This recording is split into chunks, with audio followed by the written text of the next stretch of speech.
நான் 54ல சொன்னேன், ஆண்டவருடைய ரட்சிப்பினால புதிய ஏற்பாட்டுல அநேகர் இயேசுவை ஏற்றுக்கொள்வாங்க, சபை வளரும், பெருக்கமாகும், விஸ்தாரமாகும், விசாலமாகும். அந்த மீட்பின் ஆசீர்வாதத்தை 54ல சொன்னார். 55ல மிக முக்கியமான ஒரு வாக்குத்தத்தத்தோடு கூட அந்த சாப்டர் ஆரம்பிக்குது. 53 சொன்னேன் மேசியாவுடைய பரிகார பலி என்று. 54ல அந்த பரிகார பலியால் உண்டாகிற ரட்சிப்பு என்னன்னு சொல்லப்பட்டிருக்குதுன்னு சொன்னேன். 55ல முழு உலகத்திலும் உள்ள தாகமுள்ள மக்களுக்கு ஆண்டவர் ஸ்பெஷல் ப்ராமிஸை கொடுக்கிறார். அதிகாரம் ஆரம்பிக்கும் பொழுதே, ஓ தாகமா இருக்கிறவர்களே நீங்கள் எல்லாரும் தண்ணீர்கள் இன்றைக்கு வாருங்கள் அப்படின்னு சொல்லி ஒரு அழைப்போடு கூட இந்த அதிகாரம் துவங்குது. சொல்லிட்டு சொல்றாரு, பணம் இல்லாதவர்களே நீங்கள் வந்து வாங்கி சாப்பிடுங்கள், பணமும் இன்றி விலையும் இன்றி திராட்சை ரசமும் பாலும் கொள்ளுங்கள். அப்பம் அல்லாததற்காக நீங்கள் உங்கள் பணத்தையும் பயனில்லாத காரியங்களுக்காக உங்க பிரயாசத்தையும் ஏன் செலவழிக்கிறீங்க அப்படின்னு ப்ராஃபட் கேட்பார். அது என்ன சொல்லுது அப்படின்னா, வசனத்தை வாசிக்கலாமா? 55 முதல் 2 வசனம் வாசிக்கலாம். ஓ தாகமா இருக்கிறவர்களே நீங்கள் சொல்லுங்க, நீங்கள் ரட்சிப்பு ஒரு கூட்டத்துக்கா எல்லாத்துக்குமா? இதை விசுவாசிச்சிங்கன்னா நீங்க சும்மாவே இருக்க மாட்டீங்க. யார் யாரை பார்க்குறீங்களோ அத்தனை பேருக்கு யாரை பற்றி சொல்லணுமா இல்லையா? சொல்றோமா? ஆண்டவருடைய அழைப்பு, ஓ தாகமா இருக்கிறவர்களே நீங்கள் எல்லாரும். மத்தேயு 11:28 என்ன சொல்லுது? வருத்தப்பட்டு பாரம் சுமக்கிறவர்களே நீங்க எல்லோரும் என்னிடத்தில் வாருங்க. ஜீசஸ் 2 கரத்தை விரிச்சு, தாகமா இருக்கிற எல்லாரும் என்கிட்ட வாங்க, எனக்குள்ள இருக்கிறது ஜீவ தண்ணீர் அப்படிங்கிறார். மனுஷன் ஆண்டவர் அவனை முதல்ல படைக்கும் போது அழியாத உயிரோடு தான் படைச்சார். எப்படி படைச்சாரு? ஆதாம களிமண்ணில் உண்டாக்கிட்டு என்ன செஞ்சாராம்? ஜீவ சுவாசத்தை அவனில ஊதினார், அவன் ஜீவாத்மாவானான். ஸோ இதை கொஞ்சம் நல்லா கவனிக்கணும். நீங்க ஆதாமுக்குள்ள வந்த லைஃப் யார்கிட்ட வந்த லைஃப்? அந்த உயிர் யார்கிட்ட வந்தது? தேவன்றது. அது அழிகிற உயிரா அழியாத உயிரா? அழியாத உயிர். தேவன் தன்னுடைய சாயலா மனுஷனை படைச்சாரு அப்படின்னு பைபிள் சொல்லுது. அழியாத ஒரு ஜீவனை மனுக்குலம் எல்லாம் பெற்று வாழணும், அதான் காட்ஸ் பிளான். ஆனா இவங்க 2 பேரும் என்ன செஞ்சிட்டாங்க? அதை ஒருத்தன்ட்ட இழந்துட்டாங்க. அவனுக்கு எரிச்சல், கோபம். இவங்களை தேவன் தன்னுடைய சாயலா படைச்சிட்டாரு, என்ன தள்ளிட்டாரு. அவங்கள தன்னுடைய சாயலா என்ன செஞ்சிட்டாரு? தன்னுடைய பொசிஷன் போகுது, இன்னொருத்தர் அங்கே வர்றாங்கனால எல்லாருக்கும் என்னதான் வரும்? கோபம் வரும், ஆத்திரம் வரும், எல்லாம் வரும். நியாயமா தள்ளப்பட்டா கோபம் வர வேண்டிய அவசியம் இல்லை. இவன் தேவனுக்கு மேல தன்னை உயர்த்தினா, தள்ளப்பட்டான். இப்போ காட் ஒரு புது கம்யூனிட்டியை உருவாக்குற மாதிரி ஒரு புது ஆதாம உருவாக்குறார். தன் சாயல்ல படைக்கிறார், தன் சுவாசத்தை ஊத்துறார். அந்த சுவாசத்துக்கு பேர் என்னது? அழியாத ஜீவன். சொல்லுங்க, புரிஞ்சுக்கணும் இத. நித்திய ஜீவன். இப்ப ஆதாமுக்குள்ள ஏவாளுக்குள்ள இருக்கிறது என்னது? நித்திய ஜீவன். சரி, இப்ப இந்த அம்மா பாவம் செஞ்சுட்டாங்க, புருஷனும் இணைந்து பாவம் செஞ்சுட்டாங்க. தேவன் அவர்களை புறக்கணிச்சு தள்ளிட்டாரு. இந்த அழியாத ஜீவன் உள்ள இவங்களுக்குள்ள பாவம் வந்ததுனால இப்ப என்ன ஜீவன் உள்ளவர்களா மாறிட்டாங்க? அழிவுள்ள ஜீவன். சொல்லுங்க. அப்போ இவங்களுக்கு பூமியிலையும் டெத்து, இட்டர்னல் டெத். இதை புரிஞ்சுக்கணும். பூமியிலே சாவு, கொஞ்ச வருஷத்துல செத்துருவாங்க. நித்தியமா அவங்க வாழ முடியாது, செத்துருவாங்க. அப்போ தேவன் ஒரு பரிகாரம் செய்யறதுக்கு அப்படி பழைய ஏற்பாடு ஃபுல்லா பல பரிகாரங்களை வச்சாரு. கடைசியா ஒரு பெரிய பரிகாரம் செஞ்சாரு.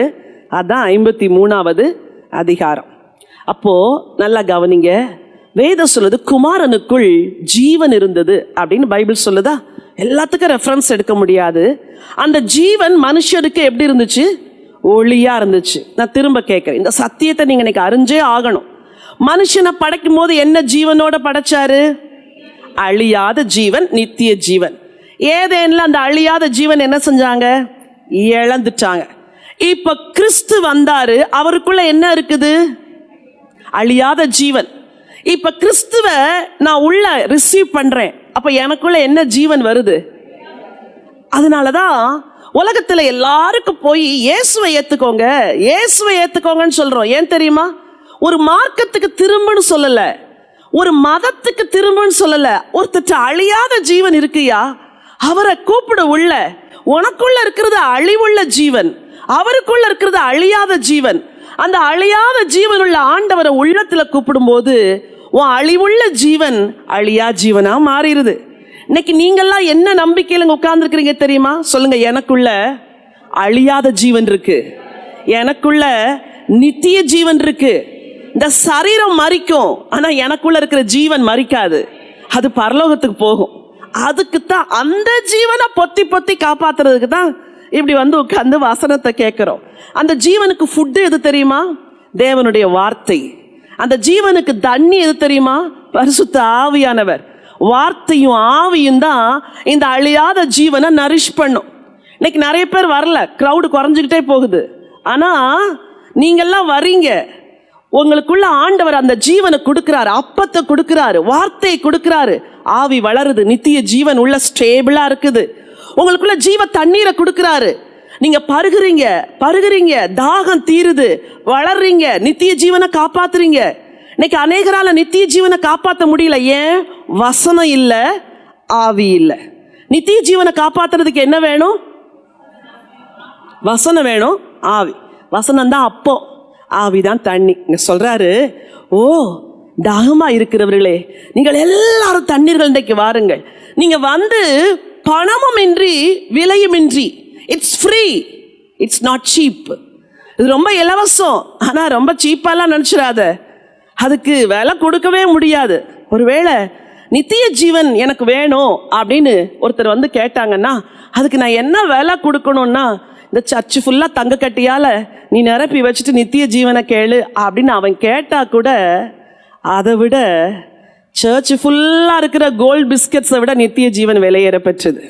அவன் சொல்லுவான், உலகம் முழுசும் நான் கோல்டு பிஸ்கட்டாக நிரப்பி கொண்டு நித்திய ஜீவனை தாங்கன்னு கேட்டால் கூட அவனுக்கு கிடைக்காது. ஏன் தெரியுமா? அதை விட அது விலையேற பெற்றது. ஒரு மனுஷனும் எந்த விலை கொடுத்து வாங்க முடியாத ஒரு ஜீவன் தான் இயேசுடைய ஜீவன். அந்த ஜீவனை அவர் சிலுவையில் கொடுத்தாரு. 53ஆம் அதிகாரம் சொல்லுகிறபடி இப்ப சொல்றாரு, நீ எந்த விலை கொடுத்தாலும் வாங்க முடியாது, but it is free, come to me, என்கிட்ட வா, நான் இலவசமா தரேன். எத்தனையோ மார்க்கத்தார் இந்த மோட்ச வழிக்கு போறதுக்கு என்னெல்லாமோ செய்யறாங்க. அதான் வசனம் சொல்லுது, பணமும் இன்றி விலையும் இன்றி திராட்சை ரசமும் பாலும் கொள்ளுங்கள். நீங்கள் அப்பம் அல்லாததற்காக, வசனத்தை வாசிங்க, நீங்கள் அப்பம் அல்லாததற்காக பணத்தையும் திருப்தி செய்யாத பொருளுக்காக உங்கள் பிரயாசத்தையும் செலவழிப்பானேன். பணத்தையும் பிரயாசத்தையும் செலவழிக்கிறாங்களா? நம்ம தேசத்துல பக்தி உள்ள மக்கள் நதி நதியா போறாங்க, மலைமலையா போறாங்க, ஊர் ஊரா போறாங்க, பணத்தை செலவழிக்கிறாங்க, பிரயாசத்தை செலவழிக்கிறாங்க, உருள்றாங்க, பரல்றாங்க, என்னெல்லாமோ செய்கிறாங்க. ஒருத்தர் இலவசமா தரேங்கிறாரு, அவர்கிட்ட வரமாட்டிக்கிறாங்க. உங்களையும் என்னையும் இன்னைக்கு உட்கார வச்சு ஏன் இந்த வசனத்தை கேட்க வச்சார் தெரியுமா? இந்த கண் சொருகி போன உலகத்துக்கு போய் அது இலவசமா இருக்குப்பா, பணமும் இன்றி விலையும் இன்றி வாங்கிக்கோ, என் ஆண்டவர் உனக்கு இலவசமா தரார் அப்படின்னு கூப்பிடுறதுக்கு தான் நம்மளை இங்கே உட்கார வச்சிருக்கிறார். ஹல்லேலூயா. ஸோ இந்த சாப்டர் துவங்கும் பொழுதே, ஓ தாகமா இருக்கிறவர்களே என்ற ஒரு முழு உலகத்திலும் உள்ள ஒரு மக்களுக்கு அழைப்பு. யோவான் 7ஆம் அதிகாரத்தில் ஆண்டவர் இதே வசனத்தை சொல்வாரு, தாகமா இருக்கிறவர்களே நீங்கள் எல்லாரும் எங்க வாங்க, தண்ணீர்கள் அண்டைக்கு வாங்கள், திராட்சரசம், இந்த வசனம் சொல்லு, திராட்சரசமும் பாலும் கொள்ளுங்கள். 3வது வசனம் வாசிங்க, ஏசாயா 55:3. உங்கள் செவியை சாய்த்து என்னிடத்தில் வாருங்கள், கேளுங்கள், அப்பொழுது உங்கள் ஆத்துமா பிழைக்கும். தாவீதுக்கு அருளின நிச்சயமான கிருபைகளை உங்களுக்கு நித்திய உடன்படிக்கையாக ஆண்டவர் சொல்றாரு, நீங்க வாங்க. செய்ய வேண்டிய ஒரே கிரை என்ன தெரியுமா? உங்கள் செவியை சாய்த்து கேளுங்கள். நித்திய ஜீவன் ஒருத்தருக்கு எப்படி தெரியுமா கிடைக்கும்? செவியை சாய்ச்சு வசனத்தை கேட்டா மனசுக்குள்ள விசுவாசம் வரும், விசுவாசம் வந்தா நித்திய ஜீவன் வந்துடும். அதான் வழி. நீ பணம்லாம் கொடுக்காத, பிரயாசப்படாத, விலையும் கிடையாது, வா, செவியை திறந்து நான் சொல்றத கேளு. என் வசனத்தை கேட்டன்னா உனக்குள்ள விசுவாசம் வரும், அந்த விசுவாசம் வந்தா நித்திய ஜீவன் வரும். கேளுங்க, தாவீதுக்கு அருளின நிச்சயமான கிருபைகளை உங்களோடு கூட நித்திய உடன்படிக்கையா ஏற்படுத்துவேன். எனக்கு இது ரொம்ப ஒரு யோசனை. தாவீதுக்கு என்ன உடன்படிக்கை பண்ணாரு அப்படிங்கிறதுக்கு ஒரு வசனம் ஆதாரமா இருக்குது. என்னோட கூட சங்கீதங்களின் புத்தகம் அந்த வசனத்தை வாசிங்க. உன்னை எகிப்து தேசத்திலிருந்து புறப்பட பண்ணின உன் தேவனாகிய கர்த்தர் நானே. வாயை விரிவாய் திற, நான் அதை நிரப்புவேன். இன்னொரு வசனத்தை வாசிக்க விரும்புகிறேன். 110வது சங்கீதத்தை எடுத்துக்கொள்ளுங்க. முதல் வசனத்தை வாசிங்க. கர்த்தர் என் ஆண்டவரை நோக்கி, நான் உம்முடைய சத்துருக்களை உமக்கு பாதப்படியாக்கி போடும் வரைக்கும் சரி நீர் என்னுடைய வலது பார்சத்தில் உட்காரும் என்றார். 4வது வசனம், நீர் மெல்கிசேதேக்கின் முறைமையின்படி என்றென்றைக்கும் ஆசாரியராய் இருக்கிறீர். சரி, நல்லா கவனிங்க. தாவீதுக்கு அருளின நிச்சயமான கிருபைகள் அப்படின்னா என்ன? The sure mercies of David. அது என்ன அப்படின்னா நிறைய ரெஃபரன்ஸ் இருக்குது. ஆண்டவர் சொன்னாரு தாவீதை பார்த்து, உன் சந்ததியில என்றென்றைக்கும் ஒருத்தர் சிங்காசனத்துல இருப்பாங்க. அந்த என்றென்றைக்கும் அந்த இட்டர்னல் பிளஸ்ஸிங், நித்திய ஆசீர்வாதம். தாவீதுக்கு ஒரு ப்ராமிஸ் பண்ணாரு, நித்திய ஆசீர்வாதத்தை உனக்கு தாரே, உன் சந்ததியில என்றென்றைக்கும் ஒருத்தர் ராஜாவா இருப்பார், இட்டர்னல் கிங்கா இருப்பார். அந்த இட்டர்னல் பிளஸ்ஸிங் தாவீதுக்கு கொடுத்த பிளஸ்ஸிங். 2வது, என் ஆத்துமா அழிவை காண்பதில்லை அப்படின்னு தாவீது ஒரு இடத்துல சொல்வார். என்ன சொல்றாரு? என் ஆத்துமா அழிவை காண்பதில்லை. அது ஒரு தாவீதுக்கு கொடுத்த கிருபை. அப்ப அழியாத ஜீவனை, அழியாத கிறிஸ்து அவர் சந்ததியில வருவாரு என்பது தாவீதுக்கு சொல்லப்பட்ட ப்ராமிஸ். இங்க ஏசாயால சொல்றாரு, தாவீதுக்கு அழியாத ஒரு குமாரனை கொடுப்பேன்னு சொன்னனே, அதை உனக்கும் உடன்படிக்கையா ஏற்படுத்துறேன். நீ விசுவாசிச்சா அந்த அழிவில்லாத குமாரன் உனக்குள்ள வருவாரு, அந்த அழியாத ஜீவன் உனக்குள்ள வரும், அந்த ஜீவ தண்ணீர் உனக்குள்ள வரும், அந்த இட்டர்னல் லைஃப் உனக்கு கிடைக்கும் என்று நித்தியத்தை குறிச்சு தாவீதுக்கு சொன்ன அதே ப்ராமிஸை நமக்கு சொல்றாரு. ஹல்லேலூயா. நீங்க எந்த அளவுக்கு இதை அண்டர்ஸ்டாண்ட் பண்றீங்கன்னு எனக்கு தெரியல. ஆனாலும் ஒன்னு ஞாபகம் வச்சுக்கோங்க, தாவீதின் சந்ததியில், அழிவுள்ள தாவீதின் சந்ததியில் அழியாத கிறிஸ்து வந்தார். அதே போல அழிவுள்ள நம்முடைய வாழ்க்கையில் அழியாத கிறிஸ்து வருவார். இதுதான் தாவீதுக்கு கொடுக்கப்பட்ட உடன்படிக்கை. சரி, இந்த சாப்டர்ல இன்னும் சில வசனங்களை நான் வாசிக்க விரும்புறேன். அடுத்த வசனத்தை வாசிங்க. ஏசாயா 55. இதோ அவரை ஜனக்கூட்டங்களுக்கு சாட்சியாகவும் ஜனங்களுக்கு தலைவராகவும் அதிபதியாகவும் ஏற்படுத்தினேன். இதோ நீ அறியாதிருந்த ஜாதியை வரவழைப்பாய். உன்னை அறியாதிருந்த ஜாதி உன் தேவனாகிய கர்த்தரை நிமித்தமும் இஸ்ரவேலுடைய பரிசுத்தரை நிமித்தமும் உன்னிடத்திற்கு ஓடி வரும். இந்த சாப்டர்ல நான் சொன்னேன், வரிசையா முழு உலகின் ரட்சிப்பு இங்க சொல்லப்பட்டிருக்குது. வசனம் சொல்லிருக்குது, நீ அறியாதிருந்த ஜாதியை நீ என்ன செய்வாய்? வரவழைப்பாய். உன்னை அறியாதிருந்த ஜனம் இஸ்ரவேலின் பரிசுத்த நிமித்தம் உன்கிட்ட ஓடி வரும். அப்படின்னா the Gentiles will be saved. புறவினத்து மக்கள் எல்லாம் இந்த ஜீவ தண்ணியை தேடி வருவாங்க, இந்த மேசியாவை தேடி வருவாங்க, அவர் இலவசமா தருகிற நித்திய ஆசீர்வாதத்தை தேடி வருவாங்க, ஆசீர்வதிக்கப்படுவாங்க. இதுதான் இதுல சொல்லப்படுகிற 2வது செய்தி. முதல் செய்தி, மேசியாவுடைய ரட்சிப்பு இலவசமா கொடுக்கப்படுது. 2வது செய்தி, இந்த இலவசமான ரட்சிப்பு எல்லாருக்கும் உண்டு, எல்லாருக்கும் உண்டு. 5வது வசனம் திரும்ப வாசிங்கம்மா. 55. நீ அறியாதிருந்த ஜாதியை வரவழைப்பாய். உன்னை அறியாதிருந்த ஜாதி உன் தேவனாகிய கர்த்தர் நிமித்தமும் இஸ்ரவேலுடைய பரிசுத்தரை நிமித்தமும் உன்னிடத்திற்கு ஓடி வரும். இந்த இஸ்ரவேலர் பாபிலோன்ல இருந்து சிறை மீட்டு வரும் பொழுது ஒரு கூட்ட மக்கள் இவங்க கூடயே வந்துருவாங்களாம், நாங்களும் வரோம் உங்க தேசத்துக்கு அப்படின்னு. அப்போ அந்த புறவினத்து மக்கள் இஸ்ரவேல் தேசத்துக்கு வந்த உடனே இங்க வந்து மெய் தேவனை பார்த்த உடனே இவங்களும் அந்த மெய் தெய்வத்தை என்ன செய்ய ஆரம்பிச்சிட்டாங்களாம்? வணங்க ஆரம்பிச்சிட்டாங்க. இதை பார்த்த மற்ற புறவினத்து மக்களும், இப்படி ஒரு தெய்வம் இருக்கா, இவரை நானும் வணங்குறேன் அப்படின்னு வணங்க ஆரம்பிச்சாங்களா அந்நாட்கள்ல. அதே போல கடைசி காலத்துல எல்லா ஜனங்களும் இஸ்ரவேல்கிட்ட ஓடி வந்து, உன் தெய்வமாகி அந்த மேசியா தான் மெய்யான தெய்வம் அப்படின்னு சொல்லக்கூடிய ஒரு நாள் வரும் என்பதை தீர்க்கதரிசி ப்ராஃபட்டிக்காக அங்கே எழுதி வச்சிருக்கிறாரு. இந்த ப்ராஃபஸி உங்க வாழ்க்கையிலையும் என் வாழ்க்கையிலையும் ஃபுல்ஃபில் ஆனதுனால தான் இயேசுவுக்கும் இந்தியாவுக்கும் என்னங்க சம்பந்தம்?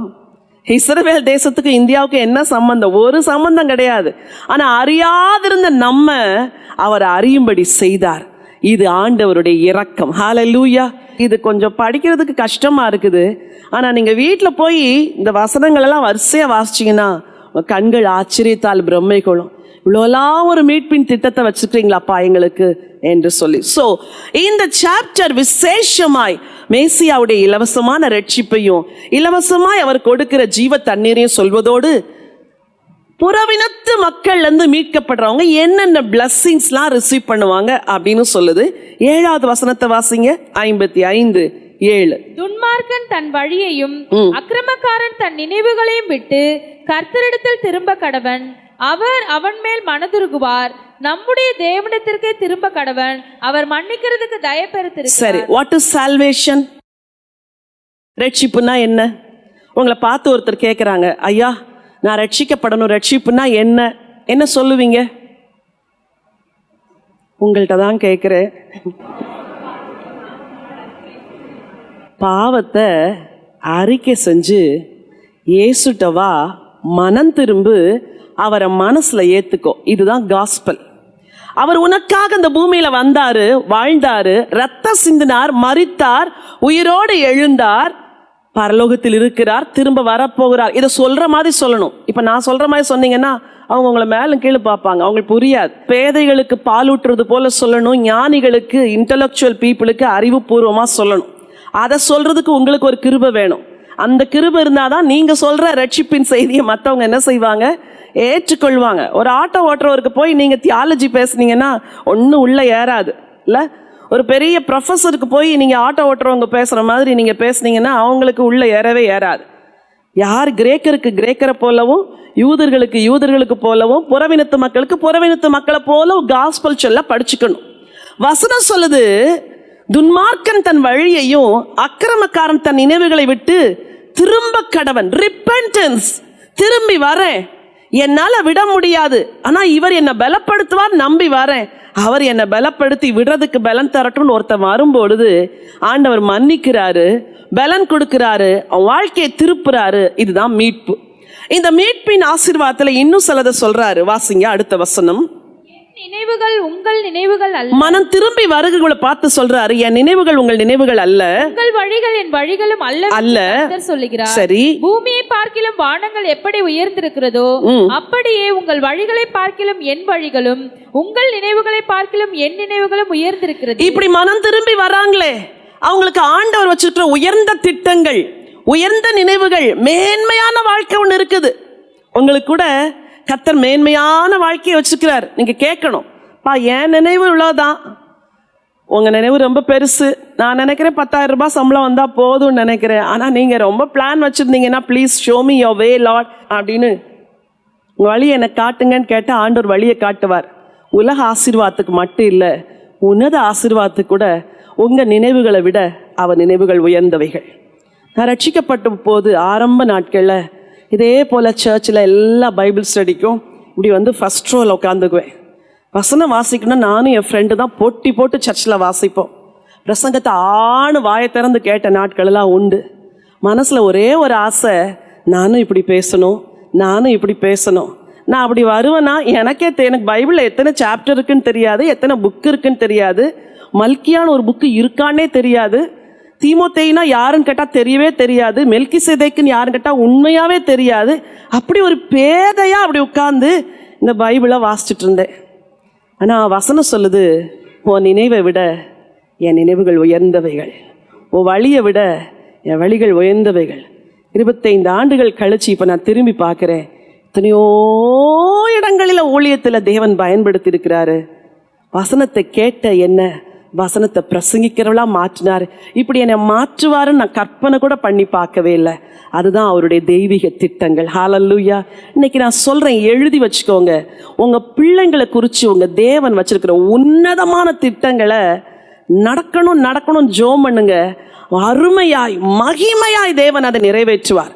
உங்க பிள்ளைகளை பலரை எடுத்து தேவன் பயன்படுத்துவார். இங்க இருக்கிற வாலிப பிள்ளைங்களை நான் சேலஞ்ச் பண்ணி சொல்றேன், உன்னை தேவன் கையில் எடுத்துட்டாருன்னா உன்னை கொண்டு போற எல்லைக்கு அளவே கிடையாது, அழவே கிடையாது. உனக்கு தேசமெல்லாம் வரவேற்பு இருக்கும்.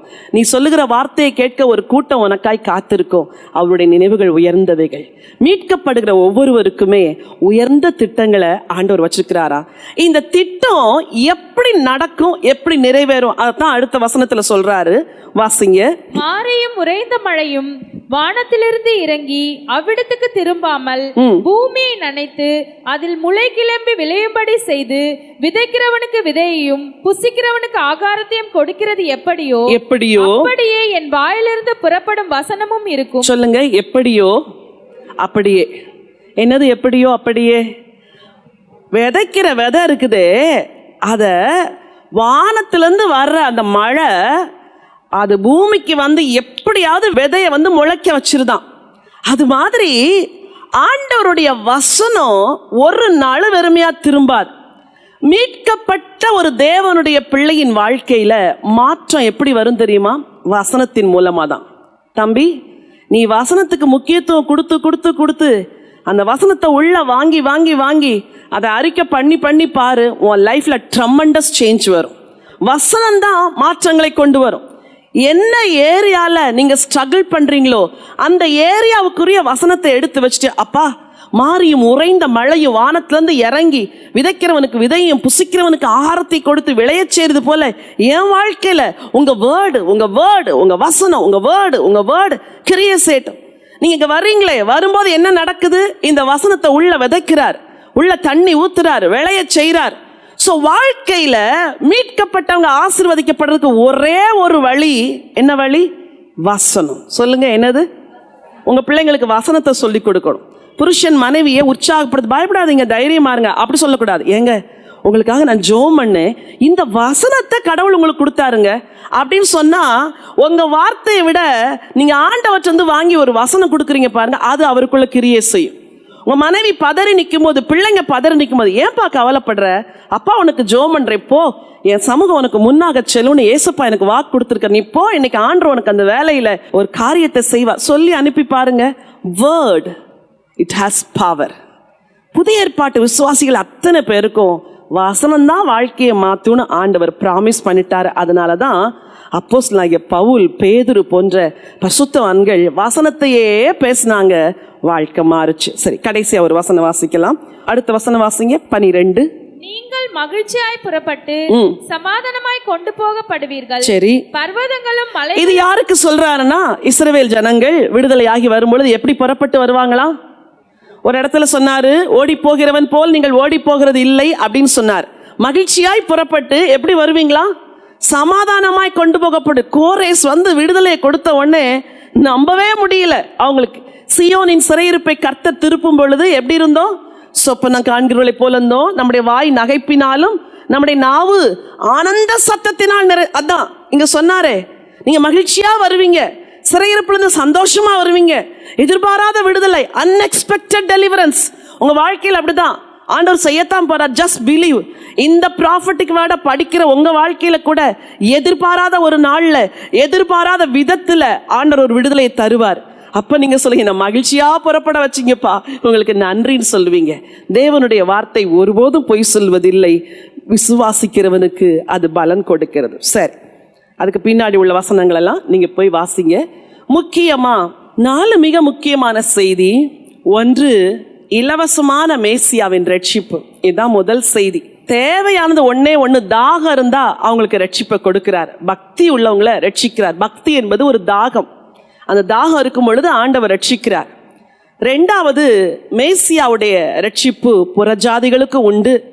நீ அறியாதிருந்த ஜாதியை வரவழைப்பாய் அப்படின்னு சொன்ன அந்த வார்த்தை இன்னைக்கு நமக்கும் நிறைவேறுது. அந்த வார்த்தை நிமித்தம் தான் நம்மளும் ரட்சிக்கப்பட்டோம். 3வது, மனம் திரும்பும் போது என்ன ஆசீர்வாதம்.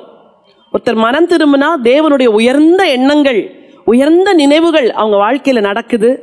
ஆண்டவருடைய வார்த்தை அதை செய்யுது அப்படின்னு ஆண்டவர் ரட்சிக்கப்பட்டவங்களுக்கு என்ன பிளஸ்ஸிங் அதை சொல்றாரு.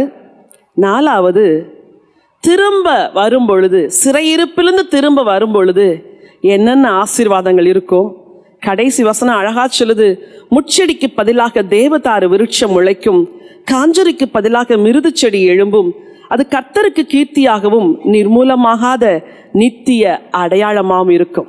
உங்க வாழ்க்கையில இந்த முள்ளான அனுபவங்கள் எல்லாம் தேவன் மாற்றுவாரு, நெருஞ்சிலின் அனுபவங்களை மாற்றுவாரு, கசப்பின் அனுபவங்களை மாற்றுவாரு. இப்படித்தான் கர்த்தர் மீட்பார் என்று தீர்க்கன் 55வது அதிகாரத்துல சொல்றார். அதிகாரம் 56ல 3 மிக முக்கியமான காரியங்களை தீர்க்கன் எழுதியிருக்கிறாரு. அதுல ஒண்ணு, இஸ்ரவேல் ஜனங்கள் சிறையிருப்புக்கு போனதுக்கு பல காரணங்கள். ஒன்று, அந்நிய தெய்வங்களை பின்பற்றினாங்க. இன்னொன்று, ஆண்டவருடைய பிரமாணங்களை கை கொள்ளலை. முக்கியமாக ஓய்வு நாளை கை கொள்ளலை. ஒரு வாரத்துக்கு எத்தனை நாள்? 7 நாள். இவங்க ஓய்வு நாளை கை கொள்ளாதனால 7 நாளை நீ நான் நியமித்தபடி கை கொள்ளலை, போ 70 வருஷம் சிறையிருப்பில் இரு அப்படின்னு அனுப்பிச்சிட்டார். அப்போது சிறை மீட்டு வரும் பொழுது ஓய்வு நாளின் முக்கியத்துவம் என்ன, ஏன் ஓய்வு நாள் ஆசரிக்கணும் அப்படின்னு ஜனங்களுக்கு உள்ள சொல்றார். அதோடு கூட இந்த இஸ்ரவேலர்கள் ரட்சிக்கப்படுகிறது போலவே பல அந்நிய புத்திரர்களும் அந்த நாளில் ரட்சிக்கப்பட்டாங்களாம். அந்நிய புத்திரர்கள், அன்னகர்கள், இவங்கெல்லாம் கர்த்தரை அறிஞ்சு உள்ள வந்தாங்க. அப்போ இயற்கையா இருந்த யூதர்களுக்கு புறவினத்து மக்கள் உள்ள வரதை ஏத்துக்க முடியல. புதிய ஏற்பாட்டு திருச்சபையில் இதனாலே சில பிரச்சனைகள்லாம் வந்துச்சு.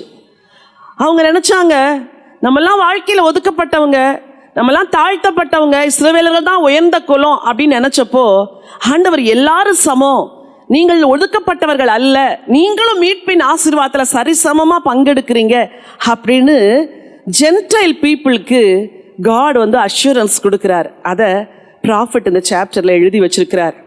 சில வசனங்களை வாசிக்க விரும்புறேன். முதல் வசனத்திலிருந்து வாசிங்க. கர்த்தர் சொல்லுகிறார், நீங்கள் நியாயத்தை கைக்கொண்டு நீதியை செய்யுங்கள், என் ரட்சிப்பு வரவும் என் நீதி வெளிப்படவும் சமீபமாயிருக்கிறது. சரி, இப்படி செய்கிற மனுஷனும் இதை பற்றி கொண்டிருந்து ஓய்வு நாளை பரிசுத்த குலைச்சல் ஆக்காதபடி ஆசரித்து ஒரு பொல்லாப்பையும் செய்யாதபடி தன் கையை காத்து கொண்டிருக்கிற மனுபுத்திரனும் பாக்கியவான். ஓய்வு நாளை ஆசரிக்கணும். சாபத் டே, அதுதான் ஒரு விசுவாசியுடைய வாழ்க்கையில ரொம்ப மிக முக்கியமான நாள். கர்த்தரை ஆலயத்தில் தொழுது கொள்ளணும், கர்த்தரை பணிந்து கொள்ளணும், கர்த்தருடைய வார்த்தையை கேட்கணும். இது பழைய ஏற்பாட்டில் மிகப்பெரிய ஒரு பிரமாணமாக இருந்துச்சு. புதிய ஏற்பாட்டிலையும் அது பிரமாணமாக கை கொள்ளப்பட்டது. அப்போ ஓய்வு நாளை கை கொள்றவங்களுக்கு ஆசீர்வாதம். நீங்க சிறையிருப்புக்கு போனதுக்கு காரணம் நீங்க என்ன செய்யல? ஓய்வு நாளை கை கொள்ளலை. இந்த செய்தியை சொல்லிட்டு அந்நிய புத்திரர்கள் சிலர் வந்தாங்க. அப்போ அவங்கெல்லாம் நினைச்சாங்க, நம்மெல்லாம் பட்ட மரம் அப்படின்னு நினைச்சாங்க. பழைய ஏற்பாட்டு காலத்தில் அங்கவீனம் உள்ளவர்கள், குறைவான சூம்பின உறுப்புடையவர்கள் எல்லாம் எங்க சேர்க்க மாட்டாங்களாம்? சபைக்குள்ள சேர்க்க மாட்டாங்க. இதுக்கு லேவியராகமம் 21ஆம் அதிகாரத்தை நீங்க வீட்டில் போய் வாசிங்க. 20வது வசனத்திலிருந்து யார் யாரெல்லாம் திருச்சபைக்கு உள்ள வரக்கூடாது அப்படின்னு அங்கே எழுதி வச்சிருக்கு. இந்த புறவினத்து மக்கள், ரட்சிக்கப்பட்டு வந்த மக்கள் பலர் என்ன செய்வாங்களாம்? ரட்சிக்கப்படுறதுக்கு முன்னாடி தங்கள் தெய்வங்களை பிரியப்படுத்துறதுக்கு தங்கள் உடம்பில் கத்தியை வச்சு கீறி காயங்களை உண்டாக்கி, சிலர் தங்கள் அவயவங்களெல்லாம் துண்டித்து கடவுளுக்கு என்ன செய்வாங்களாம்? காணிக்கையா ஆக்கியிருப்பாங்களாம். உடம்பெல்லாம் காயம், கையில் 2 விரலை காணும் அப்படின்னா ஒரு யூதன் அதை பார்க்கும் பொழுது, நீ யாரு? அங்கவீனம் உள்ளவன், நீ எங்க வரக்கூடாது, திருச்சபைக்குள்ள வரக்கூடாது அப்படின்னு அந்த நாட்கள்ல சொல்லி சில பிரச்சனைகள்லாம் அந்த நாளில் வந்துச்சு. இதனால புறக்கணிக்கப்பட்ட அங்கவீனமுடையவர்கள், அன்னகர்கள் என்ற கூட்டத்தார் இதை போல ஒரு அங்கவீனமுடையவர்கள். அப்போ இவங்கெல்லாம் மீட்கப்பட்டு வரும் பொழுது யூதர்கள் அவங்களை ஏற்றுக்கொள்ளல. யெகோவாவை தேவன் அவங்க வணங்கினா கூட யூதர்கள் என்ன செய்யல? ஏற்றுக்கொள்ள. இதனால இவங்களுக்கு ரொம்ப துக்கம். நம்மெல்லாம் பட்ட மரம், நம்மெல்லாம் புறக்கணிக்கப்பட்டவங்க என்று தங்களுக்குள்ளே சொன்னாங்களாம். அன்னகர்களுக்கு பிள்ளைகளை பெற்றெடுக்கிற வாய்ப்புகள் இல்லாததினால ஆண்டவர் அவங்க ரட்சிக்கப்பட்டு வரும்போது, நீங்க புறக்கணிக்கப்பட்டவங்க கிடையாது, உங்களுக்கு பிள்ளைகள் பிறக்கிற பாக்கியம் இல்லைன்னா கூட உங்களுக்கு என் ஆலயத்தில் பிள்ளைகளுக்குரிய இடத்தை நான் கொடுக்குறேன் அப்படின்னு இறங்கி தேவன் ஒதுக்கப்பட்ட மக்களெல்லாம் சேர்க்கிறாரு. அந்த செய்தியை எத்தனையோ வருஷங்களுக்கு முன்னாடி ஏசாயா தரிசனமா பார்த்து எழுதி வச்சிருக்கிறார். இந்த வசனத்தை வாசிங்க. 3வது வசனம். கர்த்தரை சேர்ந்த அந்நிய புத்திரன், அந்நிய புத்திரர் என்றார் புலவினத்து மக்கள், கர்த்தர் என்னை தம்முடைய ஜனத்தை விட்டு முற்றிலும் பிரித்து போடுவார் என்று சொல்லானாக. அப்படி நீ சொல்லாத. என் ஜனத்தை விட்டு நான் பிரிக்கல, நீ ரட்சிக்கப்பட்டு என்ன நேசிச்சு வரியே, நீ என் ஜனத்தோட தான் ஈக்குவலா இருக்கிற. வாசிங்க. அன்னகனும் இதோ நான் பட்டமரம் என்று சொல்லான். அன்னகர்களுக்கு என்ன? பிள்ளை பெறுகிற பாக்கியம் கிடையாது. அப்போ பிள்ளை இல்லைன்னொடனே அவர் பட்ட மரன்னு தன் வாழ்க்கையே நொந்துக்கிறாங்க. ஆண்டவர் சொல்றார், நீ பட்ட மரம்னு சொல்லாத, உன் அங்கவீனத்தை குறிச்சு நீ கவலைப்படாத. அடுத்த வசனம் வாசிங்க. என் ஓய்வு நாட்களை ஆசரித்து எனக்கு இஷ்டமானவைகளை தெரிந்து கொண்டு என் உடன்படிக்கையை பற்றி கொள்ளுகிற அன்னகர்களை குறித்து கர்த்தர் சொல்லுகிறது என்னவென்றால், நான் அவர்களுக்கு என் ஆலயத்திலும் என் மதில்களுக்குள்ளும் குமாரருக்கும் குமாரத்திக்குரிய இடத்தையும் கீர்த்தியை பார்க்கிலும் உத்தம இடத்தையும் கீர்த்தியையும் கொடுப்பேன். கர்த்தரை சேவிக்கவும் கர்த்தருடைய நாமத்தை நேசிக்கவும் அவருக்கு ஊழியக்காரராய் இருக்கவும் அவரை சேர்ந்து ஓய்வு நாளை பரிசுத்த குலைச்சல் ஆக்காதபடி ஆசரித்து என் உடன்படிக்கையை பற்றி கொண்டிருக்கிற அந்நிய புத்திரர் அனைவரையும். நல்லா கவனிங்க, 2 கூட்ட மக்களுக்கு இங்க செய்தி சொல்லப்படுது. ஒன்னு யாரு? அந்நிய புத்திரர். சொல்லுங்க, ஒன்னு யாரு? ஜென்டைல்ஸ். 2 யாரு? அன்னகர்கள். அந்நிய புத்திரர் நாங்க சபைக்கு புறக்கணிக்கப்பட்டோம்னு சொல்லாதீங்க, உங்களையும் சேர்த்துக்கிறேன். என் ஓய்வு நாள் ஆசரிக்கும் பொழுது உங்களை ஆசீர்வதிக்கிறேன். அன்னகர்கள் தான் பட்ட மரம்னு சொல்ல வேண்டாம். உங்களுக்கு பிள்ளை இல்லைன்னா கூட என் ஆலயத்தில் பிள்ளைகளுக்குரிய இடத்தை விட ஸ்பெஷல் பிளேஸ உங்களுக்கு தாரேன். இந்த ப்ராமிஸ் யாராலும் கொடுக்க முடியாது, நம்ம ஆண்டவரை தவிர. ஹல்லேலூயா. சமுதாயத்தால் புறக்கணிக்கப்பட்ட மக்கள் இன்றைக்கும் வாழ்றாங்க. இங்க எத்தனை பேர் திருநங்கையரெல்லாம் பார்த்தீங்கன்னா உண்மையாக அவங்க மேலே அன்போடு கூட அவங்களுக்காக ஜெபிக்கிறீங்க? அவங்களுக்கு என்னைக்குன்னா ஆண்டவரை பற்றி சொன்னீங்களா? எனக்கு தெரியல. ஆனால் இனிமே இந்த வசனத்தெல்லாம் நீங்கள் பார்க்கும் பொழுது சமுதாயத்தில் புறக்கணிக்கப்பட்ட அந்த மக்களுக்குள்ள என்ன இருக்குது? ஒரு ஆத்துமா இருக்குது. அந்த டிரான்ஸ்ஜெண்டர்ஸாக இருக்கிறவங்களும் அவங்களுக்குள்ள ஒரு ஆத்துமா இருக்குது. அவங்களுக்கும் ஒரு மீட்பு வேணும். அவங்க லைஃப் ஸ்டைல் நம்ம விரும்புகிற மாதிரி இல்லைன்னா கூட இயேசு அவங்கள நேசிக்கிறார், அவங்களுக்கு உயர்ந்த இடத்தை கொடுக்க விரும்புகிறார் என்று ஏசாயா தீர்க்கதரிசி இந்த புஸ்தகத்தில் எழுதி வைத்திருக்கிறார். 3ஆவதாக இந்த சாப்டருக்குள்ள உள்ள போகும் பொழுது இஸ்ரவேல் தலைவர்கள் எல்லாம் புறவினத்து அந்த பாபிலோன் தேசத்தில் இருக்கும் பொழுது அங்கேயும் பாவம் செஞ்சாங்களாம். தேசத்தில் இருக்கும் போதும் பாவம் செஞ்சாங்க, அங்கேயும் பாவம் செஞ்சாங்க. அவங்க பாவங்கள் என்ன அப்படின்னு கொஞ்சம் சுட்டி காட்டுறாரு. வாசிக்கலாம் 10வது வசனம். அவனுடைய காவற்காரர் எல்லோரும் ஒன்றும் அறியாத குருடர். காவற்காரர்னா யாரு? வாட்ச்மேன். வாட்ச்மேன் தேசத்தை காப்பவர்கள், ஜனத்தை காப்பவர்கள், தலைவர்கள். ஒரு சபையின் போதகர்னா அந்த போதகர் அந்த சபைக்கு யாரு? காவற்காரன். மந்தையை காப்பவர், மந்தைக்காக விழித்திருப்பவர், மந்தைக்காய் ஜெபிக்கிறவர், மந்தைக்கு ஆலோசனை சொல்லுகிறவர், ஓநாய்கள் பிடித்து கொண்டு போகாதபடி காக்கிறவர். ஒரு குடும்பத்துக்கு தாயின் தகப்பன் தான் காவற்காரர். அதே போல ஸ்பிரிச்சுவல் லீடர்ஸ் அவங்க எப்படி இருந்தாங்களாம்? வாசிங்க. அவர்கள் எல்லோரும் குலைக்க மாட்டாத ஊமையான நாய்கள். முதல்ல ஒன்றும் அறியாத குருடர், அப்புறம் குலைக்க மாட்டாத. எதிராளி வரும் பொழுது அவனை துரத்துறதுக்கு ஒரு நாய் குறைச்சால என்ன செய்வாங்க? திருடங்க ஓடிடுவாங்க. அப்ப இவங்கெல்லாம் எப்படி இருக்கிறாங்களா? ஜனத்தை ப்ரொடெக்ட் பண்ணவே இல்லை, தங்களை பாதுகாத்துக்கிட்டாங்க. காட் அவங்கள ரிபியூக் பண்றாரு. சரி. தூக்க மயக்கமாய் புலங்குகிறவர்கள், படுத்துக் கொள்ளுகிறவர்கள் நித்திரை பிரியர், திருப்தி அடையாமல் இருக்கும் பெருவயிற்று நாய்கள். எப்படியா? அப்பனா என்ன? நல்லா சாப்பிட்டு நல்லா தூங்குனாங்க, ஜனத்தை கவனிக்கல. அதான் லீடர்ஸ் உடைய நிலைமை. மேலே வந்த உடனே எல்லா வசதி வந்துடுது, வாய்ப்பு வந்துடுது, மக்களை காப்போம், மக்கள் உரிமையை காப்போம்லாம் சொல்றாங்க. மேலே வந்த உடனே தங்களை தான் என்ன செய்யறாங்க? திருப்தி செய்யறாங்க. ஆண்டவர் அதை ரிபியூக் பண்றார். இப்படிப்பட்டவங்களுக்கு காடுடைய ஜட்ஜ்மெண்ட் என்ன இருக்குது? அதான் சொல்லுது. அடுத்த வசனம் வாசிங்க. வாருங்கள், திராட்சை ரசத்தை கொண்டு வருவேன், மதுவை குடிப்போம், நாளைய தினம் இன்றைய தினம் போலவும் இதற்கு அதிகமாகவும் இருக்கும். இப்படிப்பட்ட தலைவர்களுடைய பாவத்தை ஏசாயா கண்டிச்சு உணர்த்துறாரு. கொலைக்கிறதுக்கு ஒன்ன வச்சிருக்கிறாரு, நீ கொலைக்க மாட்டேங்கிற. கண்டிக்கிறதுக்கு ஒன்ன வச்சிருக்கிறாரு, நீ கண்டிக்க மாட்டேங்கிற. ஜெபம் பண்ணி காவல் பண்ண வச்சிருக்கிறாரு, ஜெபிக்க மாட்டேங்கிற. சாப்பிடுற, நல்லா தூங்குற, நீ என் ஜனத்தின் மேல எப்படி தலைவனா இருக்க முடியும் அப்படின்னு இஸ்ரவேலின் தலைவர்களுடைய பாவத்தை தீர்க்கன் இங்க கண்டிச்சு உணர்த்துறாரு. நல்லா கவனிங்க. ப்ராஃபட்டிக் புக்கு நிறைய பேருக்கு ஏன் பிடிக்காதுன்னா, உள்ள அங்க ஒரு செய்தி, இங்க ஒரு செய்தி, இங்க ஒரு கதை மாதிரி சொல்லவே முடியாது, வாய்ப்பே கிடையாது. 1வது வசனம் ஒரு செய்தியை சொல்லும், 3 வேற செய்தியை சொல்லும், 7 இன்னொரு செய்தியை சொல்லும், 10 வேற செய்தி. இப்படியெல்லாம் பிரிச்சு பிரிச்சு படிச்சாதான் இந்த புக்கு நமக்கு புரியும். ஸோ 56ஆம் அதிகாரத்தில் சொல்லப்பட்டுள்ள வார்த்தைகள் கால் டு சல்வேஷன், மீட்புக்கு அழைப்பு, நீதி செய்யவும் ஓய்வு நாளை கை கொள்ளவும் ஆண்டவர் அழைக்கிறார். அன்னகர்களுக்கு என்ன ஆசீர்வாதம் என்று சொல்லுகிறார், அந்நியருக்கு என்ன ஆசீர்வாதம், புறவினத்து மக்களா இருந்து மீட்கப்படுறவங்களுக்கு என்ன ஆசீர்வாதம் அப்படின்னு சொல்றார். இஸ்ரவேலுடைய தலைவர்களின் பாவங்களை சுட்டி காட்டி மனம் திரும்பும்படி ஒரு செய்தியை அங்க சொல்றார். இந்த 4 செய்தியும் நீங்க கோர்த்து படிக்க சான்ஸே கிடையாது. 4 விதமான செய்திகள். நீங்க இதை விதவிதமா தான் படிக்கணும், வித்தியாசமா வேறுபடுத்தி தான் படிக்கணும், பிரிச்சு தான் படிக்கணும், புரிஞ்சு படிக்கணும். அப்பதான் இது புரியும்.